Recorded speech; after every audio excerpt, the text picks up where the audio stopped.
እያንበረከከች ትገኛለች። ሲፋን እንግዲህ ብሌንና ጄሪን ካጣላች በኋላ አቶ አድናንን የራሷ በማድረግ እየተጣጣረች ትገኛለች ማለት ነው።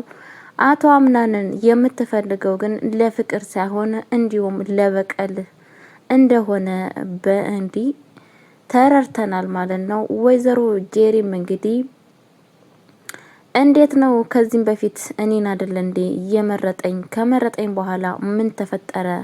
ጊዜና እንኳን ሰዓት እንኳን ሊሰጠኝ አልቻለም በማለት ራሷን እየመረመረችና ምን ማድረግ አለብኝ በማለት ትገኛለች ማለት ነው። ወይዘሮ ሰማዕትም እንግዲህ በስተመጨረሻዋ ልጄ ብሌንዬ እኔ ለልጄ ሚስት ብዬ መረጥኩሽ፣ እንዳንቺ አይነት ቆንጅዬና የውስጥ ቆንጆዋን ሴት መርጬለታለሁ። ሴት ልጅ ማለት ደግሞ ብልና ባሏን መቀየር የምትችል ምሳሌ ቅድስት አስቴርን ከመጽሐፍ ቅዱስ ላይ ስጠቅስልሽ ጎበዝና አስተዋይ የሆነች ሴት ስለሆነች እንግዲህ ንጉሱን ያንበረከከች ሴት አንቺም እንደሷ መሆን አለብሽ ብላ በመከረቻት በስተመጨረሻ ብሌንዬ እንግዲህ ንጉሱን አንበረከከችው ማለት ነው። ሰላም ሰላም ብያለሁ ውድ የተከበራችሁ ቤተሰቦቼ እንዴት ናችሁ? ደህና ናችሁ? አለው እግዚአብሔር ይመስገን። ለቤቴ አዲስ የሆናችሁ እንዲሁም ሰብስክራይብ፣ ላይክ፣ ሼር እያደረጋችሁ እንድታበረታቱኝ በአክብሮት ተጠይቃችኋለሁ። እስካሁን ድረስ ለምታበረታቱኝ የእውነት ምድርን ሰማይን የፈጠረ አልፋና ኦሜጋ በፊትም የነበረ ወደፊትም የሚኖር ልዑል እግዚአብሔር ይስጣችሁ። አመሰግናለሁ ላለው እጃችሁ ይባረክ።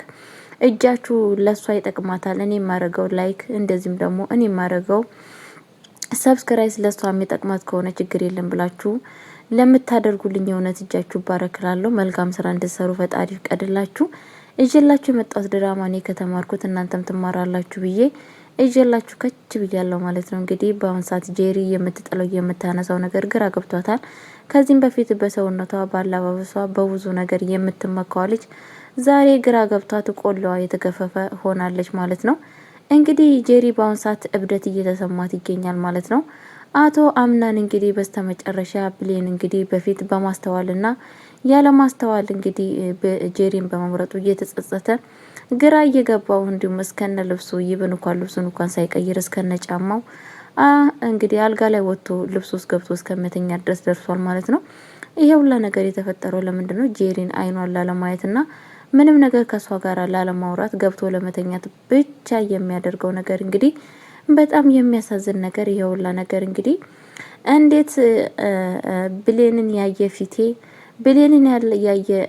ብሌንን ያናገረ አንደበቴ እንደ ጄሪን አናግራለሁ፣ እንዴት ጄሪን አይኗን አያለው በማለት የተነሳ እንግዲህ አቶ አምናን በአሁን ሰዓት እንግዲህ አይንሽን ላፈር እያላት ይገኛል። ጄሪ ደግሞ እንግዲህ አቶ አምናንን እያለቀሰች እየተሰቀሰቀች እኔ ካንተ ጋራ ጊዜ እንድሰጠኝ ፈልጋለሁ፣ ካንተ ጋራ ጊዜ ማሳለፍ ፈልጋለሁ፣ ለምንድን ነው እንደዚህ ጣል ጣል ያደረከኝ እያለች ስቅስቅ እያለች እየለመነችው ይገኛል ማለት ነው። እሱ ደግሞ ባጠገቧ ያለው እንግዲህ የሞተ ሬሳ መሆኑን አላወቀችም። ቀልቡ ልቡ ያለው የት እንደሆነ እንግዲህ ጄሪ እስካሁን ድረስ የገባት ነገር የለም ማለት ነው። ብዙ ጊዜ በነገራችን ላይ በህይወታችሁ ሰዎች አንዳንድ ሰዎች ያለንና እኔ በጣም ነው የሚገርመኝ። አብዛኛማ እንደዚህ ቆንጆ ሴቶች የተባሉ ትንሽ በቃ ሰውነታቸው ያማረ ሰዎች እንደዚህ በሰውነታቸው የሚተማመኑ ይሄ በአርቲፊሻል የሆነ ነገር የሚተማመኑ ሰዎች ምን እንደሚፈጠርባችሁ ታውቃላችሁ? የሆነ ከነሱ ሰውነት ያሌለው ሰው የሆነ አንዳንድ ሴት ራሷን የማትጠብቅ ወይ ደግሞ ስለ ልቦናንና በውስጧ መልካምነቷን የምትጠብቅ ሴት ታገኙ። በፍጹም ደግሞ እንደዚህ አይነት ሴት ነች እንዴ የኔን ፍቅር ልምታንበረከከው? እኔ የፈለኩትን ወንድ እንዴት ልትወስዶ ትችላለች ይላሉ። በስተመጨረሻ ተወስዶ ይገኝባቸዋል ማለት ነው። በነገራችን ላይ ስሙ ዝቅታን ምረጡ። ዝቅ ስትሉ እግዚአብሔር ከፍ ያደርጋችኋል። በዚህ አጋጣሚ ማለት ነው እኔ እውነቴን ነው የምላችሁ፣ ራሳችሁን ከፍ ከፍ ስላደረጋችሁ እንደ ሰዎችን ከፍ ያደርገናል። አንዳንድ አባብሎች በእርግጥ አሁን የመጡ ትምህርት ራሳችሁን አካብዱ፣ ራሳችሁን አክብሩ፣ ራሳችሁን እንትን በሉ፣ ራሳችሁን እኔ እንደዚህ አይነት ነገር አልሰማም። በራሴ የምነግራችሁ ነገር እኔ እንደሚሰማኝ ራሴን ዝቅታ አደረኩ። የራሴን ማንነት ፈጣሪ ስለሚያውቅ ፈጣሪ ከፍ ያደርገኛል። ሰዎች ሰዎች ሲመርጡ በስለንቦናዬ ነው እንጂ ዝም ብሎ በትርኪ ምርት በአርቲፊሻል ነገር ሰዎች እኔ እንዲመርጡኝ አልፈልግም። በዚህ አጋጣሚ አንዳንድ ትምህርት በእናንተ ላይ እንድጥልባችሁ ስለፈልግ ነው ማለት ነው፣ ለምታዳምጡኝ ማለት ነው ቤተሰቦቼ። ምን ለማለት ፈልጌ ነው? ከእንደዚህ አይነት አስተሳሰብ ወጡ ጋይስዬ። እሺ ልክ እንደ ብሌን እንደ ራሳችሁ ተማመኑ። በራሳችሁ ተማመኑ ጋይስ። እሺ በራሳችሁ የተማመናችሁ ሰውና ውብ በቃ በኢትዮጵያ እናቶቹ የምታምኑ ሆኑ። ዝም ብላችሁ በትርኪ ምርኪ የምታምኑ ሰዎች መሆን የለባችሁ ማለት ነው። አርቲፊሻል ሲጠፋ ይጠፋል፣ ጊዜውን ጠብቆ ሰዓቱን ጠብቆ ያ ነገር ይደለታል ማለት ነው። የእናንተ የሆነ ነገር ግን ነፍሳችሁ እስከሚወጣ ድረስ አይደለትም፣ የእግዚአብሔር ስጦታ ማለት ነው። ስለዛ ምን ለማለት እፈልጋለሁ የኔ ወዶች፣ የኔ ቆንጆች፣ ምን ለማለት ስለምፈለኩ ነው። ጄሪ በአሁን ሰዓት ግራ ገብቷት ይገኛል። ከመበፊቱ እንግዲህ አቶ አምናን አለባበሷንና እንደዚህም ደግሞ አክቷን ስላየ ብቻ እሷን መረጠ። በአሁን ሰዓት ግን ግራ ገብቶት ይገኛል። የሚጥለው የሚያነሳው ነገር ግራ ገባው። ምክንያቱም ብሌንን በጣም ነው የሚወዳት፣ በጣም ነው የሚያፈቅራት። እሷንም ማጣት አይፈልግም። ስለዛን አሁን በአሁን ሰዓት እንግዲህ በጣም በዚህ አጋጣሚ ጄሪ በጣም እየተጎዳት ይገኛለች፣ እያለቀሰች እያዘነች ይገኛለች ማለት ነው። ሲፋን እንግዲህ ሁለቱንም አባልታ ካጣላች በኋላ በስተመጨረሻ አቶ አምናንን የራሷ ማድረግ ነው የምትፈልገው ማለት ነው። ልክ በአሁን ሰዓት ራሷን የምታስበው ከተጫወታ ውጪ አቶ አምናንን እንደማትፈልገውና በአቶ አምናን የተነሳ ምንም ነገር እንደማታስብ አድርጋ ነው ራሷን የምታየው ማለት ነው። ግን የውሸት ውሸት ነው፣ እንደዚህ አይደለም ማለት ነው።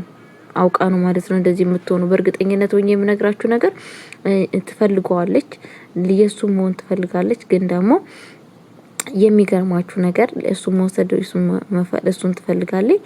ግን ለጊዜው ሰላማዊ ሰው ሆና ምንም ነገር እንዳልተፈጠረ ነገር አድርጋ ማድረግ ነው የምትፈልገው ማለት ነው። ቤተሰቦቼ እንግዲህ ፈጣሪ ከእንደዚህ አይነት ሰዎች ይሰውራችሁ። እንደዚህ አይነት ነገር መልካም ነው ብዬ አላስብም ማለት ነው። ነገሮችን በሲስተም አድርጋ የራሷ አድርጋ መጨረስ ትፈልጋለች ማለት ነው። በእርግጠኝነት አይሳካላትም። እውነት እነግራችኋለሁ። እውነት ሆኜ የምነግራችሁ አቶ አምናን የብሌን ነው። በቃ ማወቅ አለባችሁ ሴቶችዬ፣ በቃ ማወቅ አለባችሁ። እሺ ለየት ያለ ነው አቶ አምናን ሀቢቢ የእንትና ነው፣ በቃ የብሌን ነው። ወደዳችሁም ጠላችሁ፣ አመናችሁም አላመናችሁም፣ ወደዳችሁም ጠላችሁም አቶ አምናን የብሌን ነው ማለት ነው። እንግዲህ ከገባችሁ ማለት ነው። ምንም ማድረግ አይችልም ጋይስዬ፣ ምንም ማድረግ አንችልም። ምንም አንተባበራችሁም የኔ ወዶች ማለት ነው። ስለዛን የምላችሁ ነገር ምንድነው እንግዲህ ወይዘሮ ሰማዓት ሲፋንን እንግዲህ እንትናን ወይዘሮ የእንትናን ያቶ አምናንን አክስት ለማጥፋት ቀጥራት ነበረ። ግን ደግሞ እሷን ለማጥፋት እንደምትጣጣር አለማውቃ የጠላት ገዝታላታለች ማለት ነው። ጭራሹን እሷን የምታጠፋት እሷን ጭራሹን የበለጠ ጭቃ ውስጥ የምትጨምራትን እንግዲህ እንትን መርጣለች ማለት ነው። በጣም ነው የሚያሳዝነው። የሚያሳዝነው ነገር ምንድነው? ረገረግ ውስጥ ነው የሚጨምራት። በጣም እውነቴን ነው የምላችሁ። ፈጣሪ ያው ማስተዋሉን ይስጣቸው። በእርግጥ እስቲ እኔ ምን እንደምትፈልግ ነው ግራ የገባኝ። ሲፋን በምን አይነት ችግር እዛ ቤት ውስጥ ምን አይነት ነገር ችግር ምን እንደምትፈልግ ነው ለጊዜው ግራ የገባኝ ማለት ነው። ቤተሰቦቼ ምን እንደምትፈልግ ነው ማለት ነው። ሁለተኛ እንግዲህ ብሌንዬ በስተመጨረሻ ከማንም ሰው ጋራ ንክኪነት አትፈልግም። ከማንም ሰው ጋራ መነጋገርም አትፈልግም። ቤተሰቦቼ በፍጹም ማለት ነው። በፍጹም ምንም ነገር አትፈልግም። ሁሉ ነገር ለራሷ ብቻ መጨረስ ነው የምትፈልገው። በእርግጥም ደግሞ ተሳክቷላታል።